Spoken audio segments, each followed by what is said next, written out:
Okay, we've got this camera. It's a Canon Elph. When you try to turn it on, it gives us an error message down here. It's trying. It says lens error, restart camera. See that?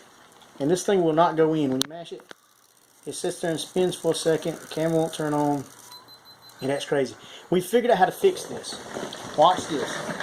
You can take the camera, set it on the table like this, and it goes in perfect.